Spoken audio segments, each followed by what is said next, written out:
Well, good morning. It's good to see everyone and good to be with you.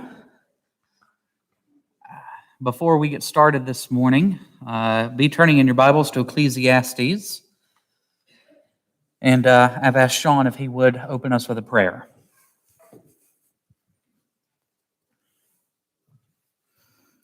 Bow with me, please. Father God, we praise you above all. We give you glory, which is so deserved, God, for your creation, for your majesty, for your wonderful plan for us, God. We thank you. God, we thank you for easing the effect of COVID on our day-to-day lives. And God, I just pray you continue to work your miracles to free that from everywhere, God. I just thank you so much that we have such a meaning in our lives, in your plan, and I just thank you for our purpose-driven life, God, that we have an opportunity to have such meaning when so many things really don't have a lot of meaning outside of you, God. Thank you for loving us and providing your Son. It's in his name I pray. Amen.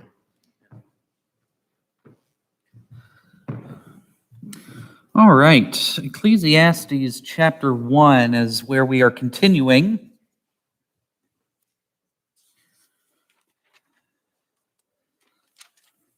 And we're just going to be looking, starting at verse 12 to the end of the chapter to verse 18. One of the things that we want to remember while we continue to go through the book of Ecclesiastes is one phrase that occurs over and over and over again. There are a lot of them. Vanity of vanities, all is vanity. There's also another that we're going to be introduced to in this section, and that is all is vanity and a striving after wind. Also, there's one that we need to keep in mind, and we sort of talked about this at the outset, and that is that the preacher, most likely Solomon, who is writing this, is talking about these things in the context of under the sun or under heaven. And that's where we have to make sure that we keep ourselves. The reason for that is Solomon is going through all of these different scenarios, the life that he has lived.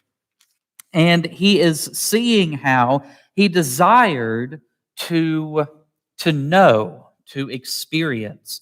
It's very similar to what we all desire to know and experience, and that is purpose and meaning. The age-old question, what is the meaning of life? What is the meaning of life? That's been the question ever since humanity has started essentially living and breathing. That's the question that we've always asked. If you're familiar with the Douglas Adams novel, The Hitchhiker's Guide to the Galaxy, it's a satirical novel, but there's one of the books in the series entitled Life, the Universe, and Everything. And what they try to find out is they build this supercomputer. It's the most advanced computer that has ever been built. And they ask, and the computer's name is Deep Thought. Appropriate. And so they ask Deep Thought, what is the meaning to life, the universe, and everything? And so the computer sits there and thinks, and she says, well, it's going to take some time. And I think it was about 7 million years later, Deep Thought finally has an answer. You want to know what the answer to life, the universe, and everything is? Finally comes to, scientists have been recycling over these millions of years, everybody anxiously awaiting deep thought's answer to the meaning of life, the universe, and everything. She finally comes to the conclusion that the answer to life, the universe, and everything is 42. 42. And they say, "Are you sure about that?" And she said, "Well, I've given it a lot of thought." You see, sometimes we think that we're asking the right questions and we're not, or we have an expectation of what the right answer is, only to find out that once our question finally is answered, it has just led to disappointment. And that's what Solomon is sort of bringing out. And that's the phrase that we have to keep in mind, is everything that is done under heaven or under the sun, that there is, for the sake of this conversation, for the sake of everything that Solomon is doing, he is not seeking anything higher than the sun or the heavens. All that is done in the world or in the earth, that is what he is considering. He, of course, as we've already talked about in chapter 12, he says that the end of the matter is that man should fear God and keep his commandments. That is the only thing that's the only logical conclusion that someone can come to after they have sought meaning in everything besides God. Finally come to the disappointing conclusion that there is no ultimate or true meaning. And what we're going to look at today or this morning is wisdom. The Ecclesiastes is part of the wisdom literature.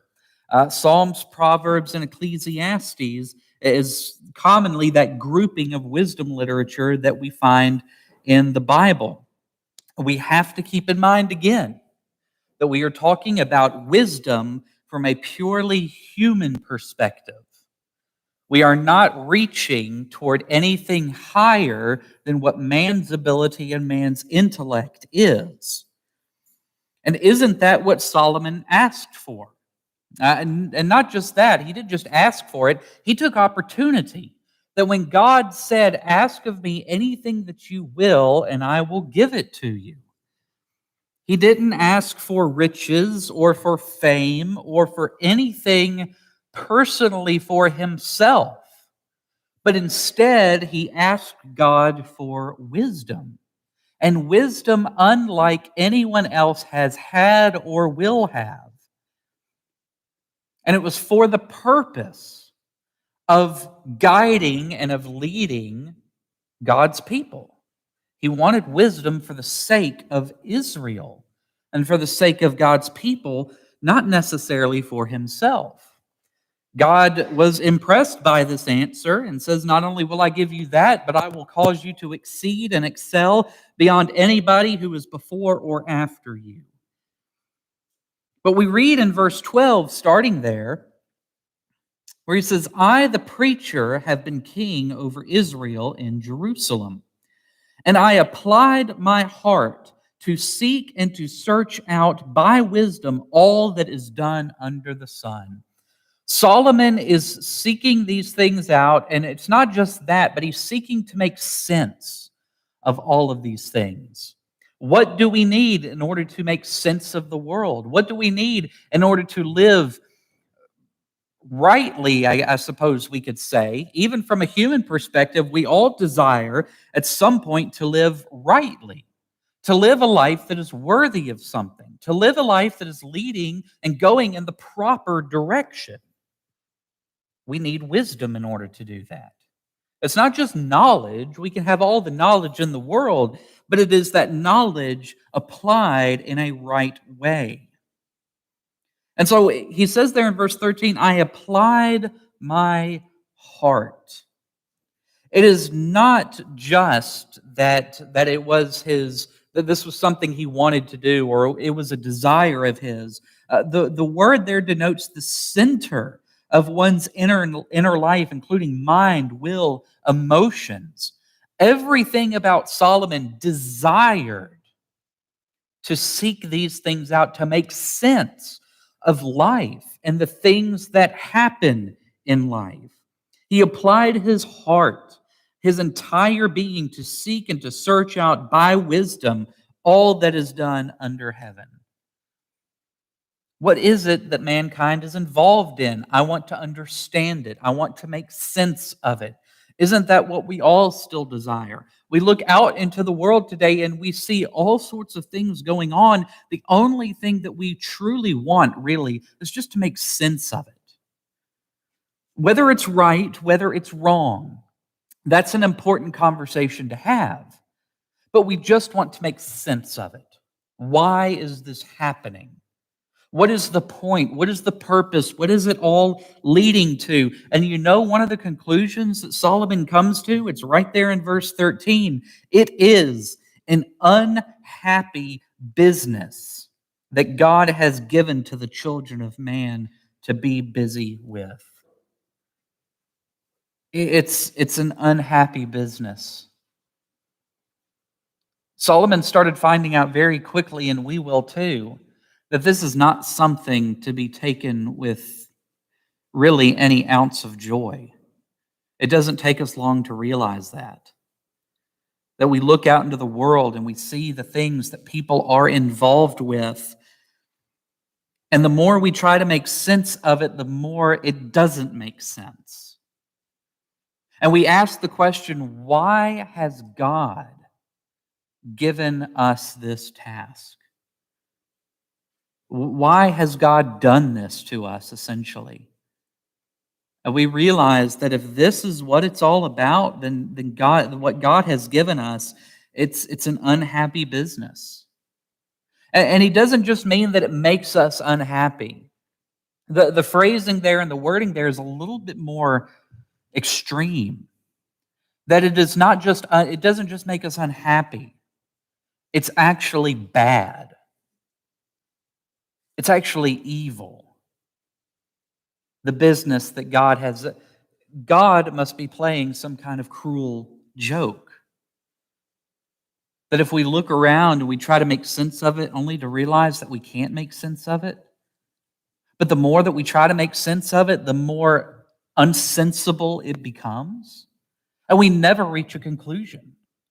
We never get to a point to where we finally say, okay, that makes sense.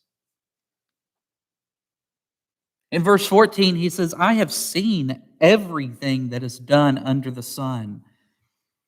And behold, all is vanity and a striving after wind. All is vanity. All is pointless. It's meaningless. It serves no purpose. It has no higher purpose. And it's a striving after wind. We have a back deck to our backyard coming off of the house. And so we have a little patio set there, and we have an umbrella sticking in there. And if you've ever had your umbrella open on an especially windy day, chances are you are quickly going to find that having an open umbrella is a very unwise decision. Because you are going to find at least your table with the umbrella attached to it, you're going to find it across your yard somewhere. Thankfully, it hasn't come to that point. It's just tipped over. In fact, we're on our second umbrella because the plastic on the umbrella is so weak that the second that the wind caught it, it cracked it where a part of the umbrella meets. It's impossible pretty much to harness the power of the wind. It's a fruitless endeavor. If you've ever flown a kite, that's just the wind is constant. The whole point of a kite is to fly it. The whole point of a kite is for the wind to work against it. But if we ever try to, instead of just the joyfulness of flying a kite, if we ever try to actually harness the wind, it's an impossible task. The wind is going to win every time. And not only that, but when we think that we've done it, when we think that we've stopped the wind in its tracks, there's just more wind that's going to keep coming. It's never going to stop. And that's the whole point that using this phrase that Solomon's trying to convey, that everything that is done under the sun with no higher meaning, with no higher purpose, it's all vanity, it's all meaninglessness, and it's a striving after wind. Because we're never going to overcome the wind, it's always going to continue, and it's always going to win. He says in verse 15, this is a proverb he throws in the middle of this. What is crooked cannot be made straight.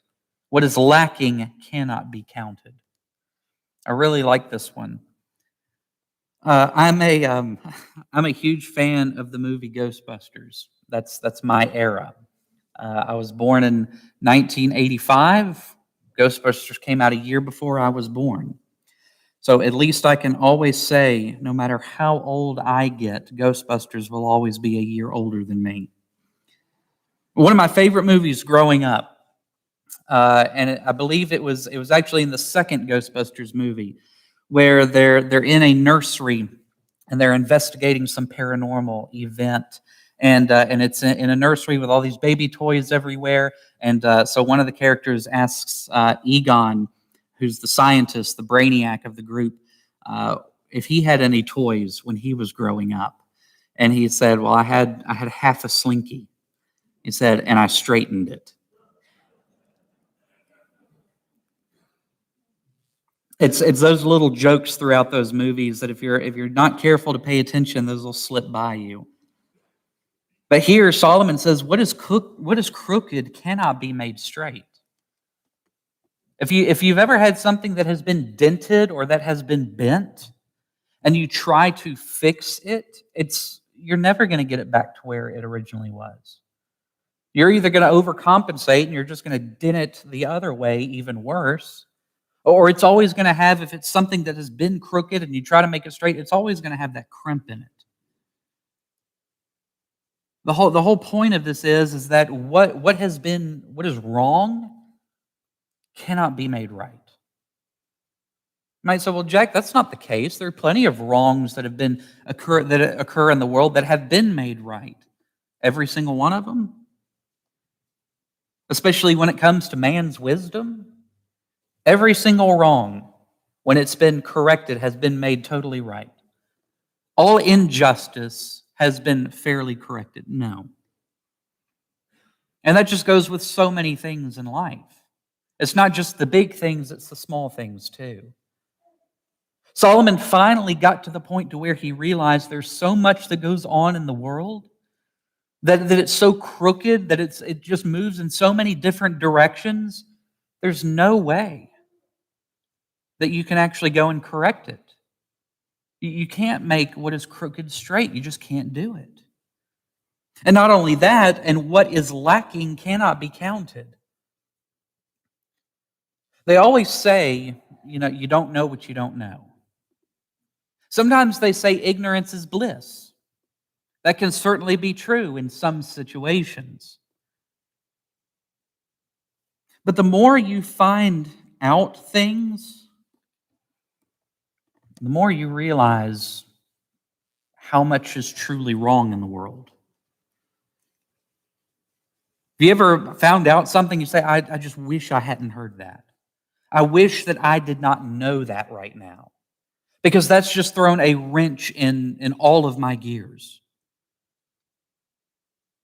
That there truly are things that we wish that we didn't know, because it completely messes up sometimes this little bubble that we've made for ourselves.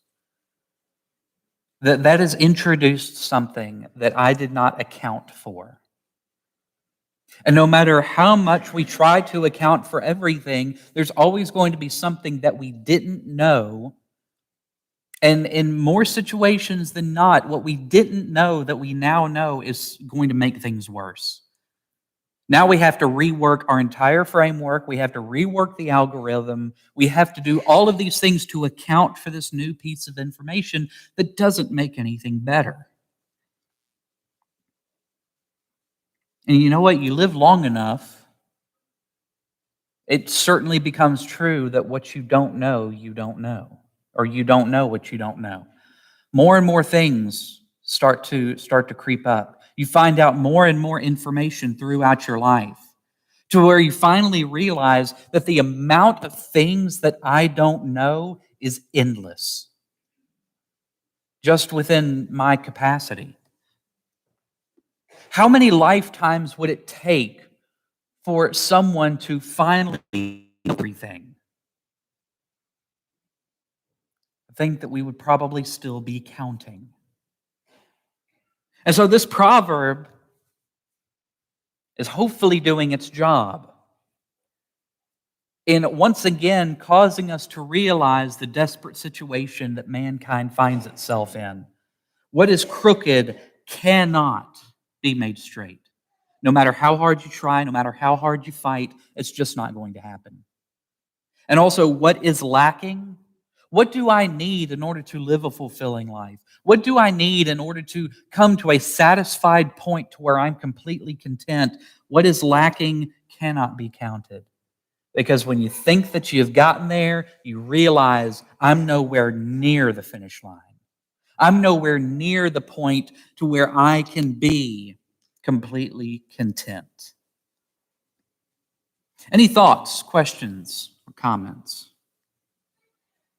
That world-famous philosopher Bob Seger said, "I wish I didn't know now what I didn't know then." And speaking of knowledge, you can learn more and more about less and less until you finally know everything about nothing, or you can learn less and less about more and more until you know nothing about everything. You see the confusing point that knowledge finally gets us to. Harold made it there a long time ago. I have to say, Harold, though, although I grew up listening to Bob Seger, he's one that I just could never like. I don't know why, but it is true.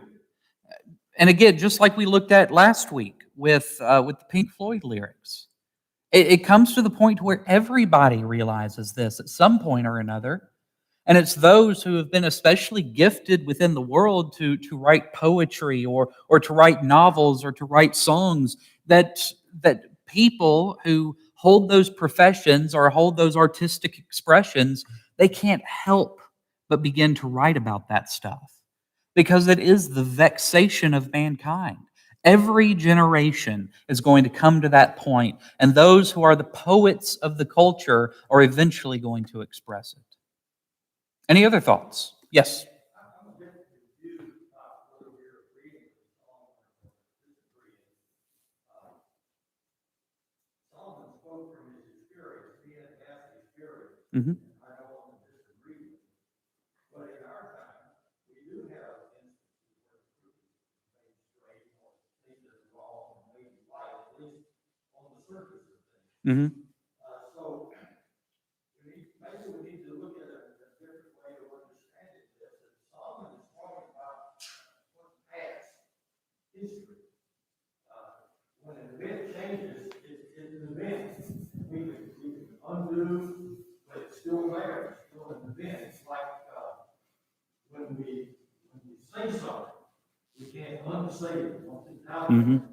So Solomon is saying that what God has done.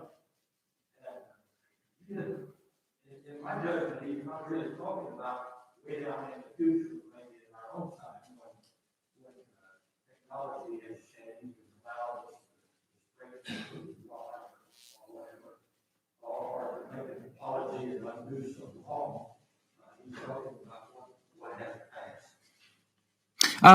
I agree with you, and although I was using those just as an example. I think that it's the case that he is also referring to things that have happened, can't be corrected in a lot of, or it can't be undone. But I think that there's also a larger sense in that he's talking about even just some mundane things that happen, or even big things that we try to fix. We see everything that's going on in the world, and we try to do what we can to fix it or to make ourselves satisfied, and we just can't do it. But I do think that there's a larger context too in history. But I was using a lot of those things as just as an example. Yes, ma'am.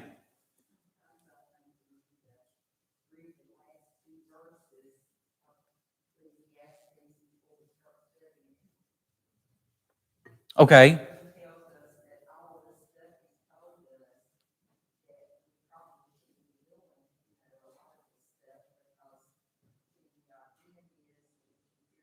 Mhm.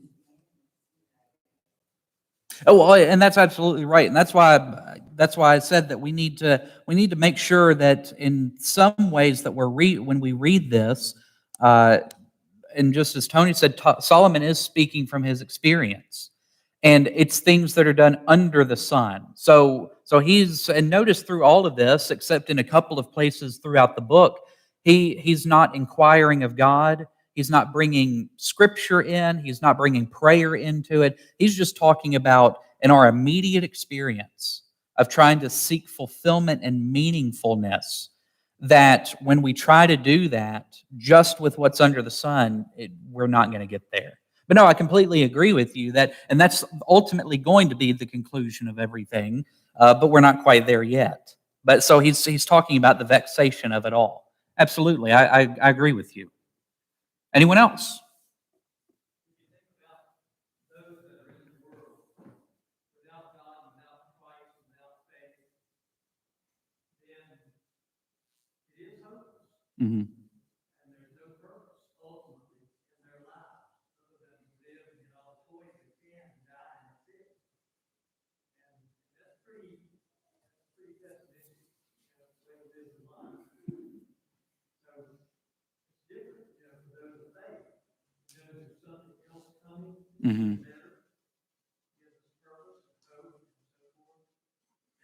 So again, going back to what Tony said, you gotta look at the big context of this whole book. Hmm. Keep in mind, he's talking about the futility of human endeavor Right. without God. It's purpose. If you don't have God in the picture, I don't have the ability. I don't understand either, and that's where I think it was last week that I mentioned this, that although we could speculate all day long whether it's a good argument for God's existence, or whether it should just be something that we just think about, it is the case that if there is no God, we then what's it all for? What's the purpose? What's the meaningfulness in it all? And there have been so many philosophers throughout the ages who continue to try and come up with some way that mankind can find meaning without God. Whether it's because they truly don't believe in God, whether they have some axe to grind against God, but they all come to the same point. Well, you can find some meaning, but it's only going to be temporary. It's only going to be fleeting. And when you start looking at the grand scheme of things, that life truly is meaningless uh, in and of ourselves. Yes, ma'am.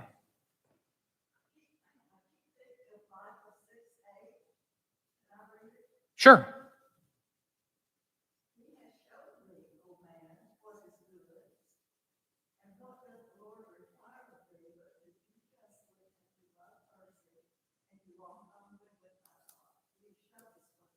Mhm. And what do we try to do? Of course, what one thing that mankind tries to do and has continued to do throughout the ages is cut the last part of that out. Uh, to walk humbly with your God, cut that part out, get God out of it, and so then we try to be humble, we try to do justice, we try to do those things without a solid and stable foundation. And when we cut God completely out of it, you're going to realize that we only have human endeavor and human wisdom in order to guide us. And we see how that has just put us in just a mess of things. Anyone else before we continue?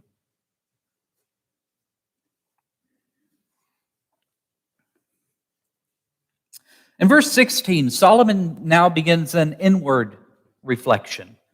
And he starts speaking to himself. He says, I said in my heart, I have acquired great wisdom, surpassing all who were over Jerusalem before me. And my heart has had great experience of wisdom and knowledge.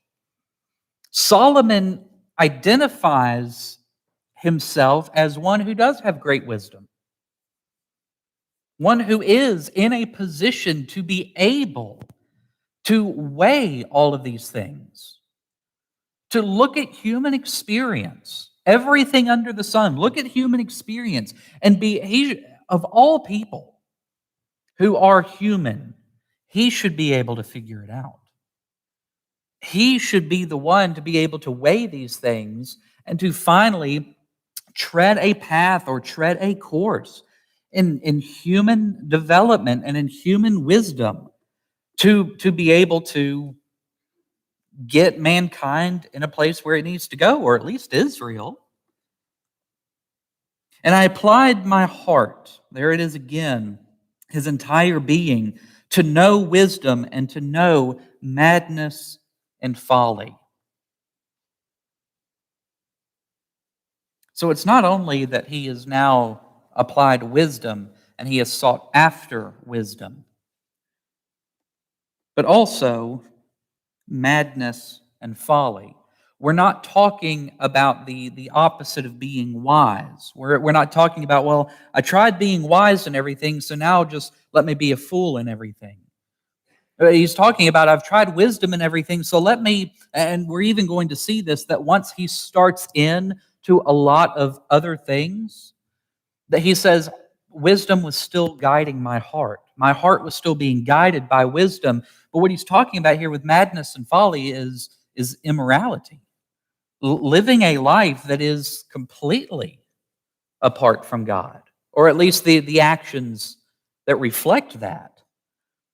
So I applied my heart to know wisdom and to know madness and folly. So I've done it this way. Let me try going in the other way.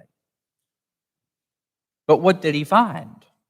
I perceived that this also is but a striving after wind. Doesn't matter how wise you are, according to the world. Doesn't matter how much knowledge you have. Doesn't matter when you try to chart your course using the best wisdom and the most knowledge that you can have. It also doesn't matter if you sort of abandon all of that and then just live whatever kind of life you want to. And Solomon's experience, and that what has been the experience of so many people, is that it's a striving after wind. It is a pointless endeavor to finally get to the point to where we have knowledge, we have wisdom, we have those things that are going to satisfy, that are truly going to get us to a place of purpose and meaning. You can be the best person in the world. You can be the worst person in the world. And we can even know that there are some pretty bad people out there who are at least wise according to the world's standards, who make wise judgments despite their character. We also know some of the best people who are some of the kindest people and have made some of the worst or most unwise decisions. Solomon's essentially saying any combination of these things that you can give or that you can bring, any combination of the type of person that you are, whether you're the kindest and most unwise, whether you're the wisest and most unkind, doesn't matter. Because it's all vanity and a striving after wind. In verse 18, ending this section, for in much wisdom is much vexation, and he who increases knowledge increases sorrow. This is where that whole idea of ignorance is bliss comes in. That we try to think back to a time when we didn't know what we know now. And we realize in some cases how happy we were, or at least we think that we were happy. And this really, going back to childhood, this really was the case. I had my cares as a child, but nowhere near the types of worries or the cares that my parents had. Because in many ways, they shielded me from that. They shielded me from some things, but some things I just didn't need to know. But once we get older, we realize not only do we have to become adults, but we realize we have no idea how to be an adult, then that's where we say sometimes we long for the good old days, when things weren't so complicated, when things weren't so vexing, when things weren't so straining or stressful or worrisome, when things were just simpler. But I think that we know that that's not how you live life. As you grow, you have more responsibility. You have to tread it to the best of your ability, but Solomon continues to come to the same point. It doesn't matter how much wisdom you get. It doesn't matter how much you know. That it's all going to be striving after wind. It's all going to be vanity. This is especially true, again, when we find out things, for in much wisdom is much vexation. If we want to be wise, we're going to have to know certain things, maybe certain things that we don't want to know, but we're eventually going to have to know them or to figure it out. And again, we realize that, well, I kind of wish I hadn't known that, because now it just adds a whole lot of added pressure to the situation or to my life in general. But then we realize, well, if I didn't know that before and I know it now, what else don't I know? And I think in a rather humorous way, Solomon would say, oh, just you wait. Just you wait until you find out all of the things that you don't know. And the more that you know, the more responsibility we then have with that knowledge. The more that we increase in knowledge, it is true, the more sorrow it brings. Whether it's knowing what our children are finally up to. We were all kids at one time. And I know that it's a vexation for parents to realize I never would have imagined that my child would have been involved with that. Whether it's something, and although, and this is again a thing where I would rather not know it if it were besides the fact, but I do recall my dad owned his own business, and I recall that there were days when he would come home and spend days and weeks in just some of the most frustrated states, and I could never understand why. Of course, that was me being smaller, but he would just be frustrated. Come to find out later that with any business or businesses dealing with money, the business that he ran was a title and escrow company dealing with large amounts of money. And come to find out later, it was because he was having to battle some people that he was either working with for long term or short term, wanting to cut corners, wanting to maybe take a little for themselves.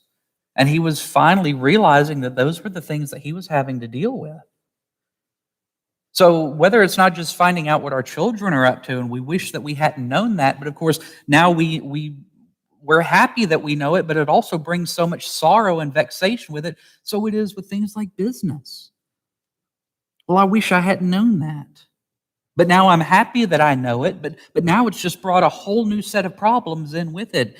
This is just, as Solomon is going to continue to say, this is just life. This is the life that man lives under the sun. Who can truly understand it? Just as Jeremiah asks about the heart. The heart is deceitful above all things. Who can understand it? And so, according to the wisdom of the world, only human wisdom, only mankind in his own ability to think and to guide himself through life, it's pointless. It's pointless to try to do anything better than we're doing now. And just as Tony brought up, it certainly is the case that you look back through history, there's nothing that you can do to change it. And realizing and sort of taking that even a step further and realizing that there are going to be decisions that we are going to make now that are going to affect the future, and that either ourselves or others looking back into the past saying, well, that decision that they made there just messed everything up. So who can truly understand it? No one. Not even the wisest person besides Christ who lived. But as we know through the rest of the Bible, especially looking at places like 1 Corinthians chapters 1 through 3, that the only wisdom that truly matters, no matter what our wisdom says, we need wisdom that is from somewhere else. We need a wisdom and a knowledge that is higher than our own, and we find that in Jesus. Jesus is the wisdom of God. He is the way, the truth, and the life. And it's not just that no one can come to the Father except through Him, but it's the case that we cannot make any sense or purpose of life without Him. And we're going to continue to see Solomon's fruitless endeavor as he continues to try and find meaning and purpose in life and all of these other things under the sun. So thank you so much for being here. I appreciate your time and your attention, and we will pick back up in chapter 2 next week.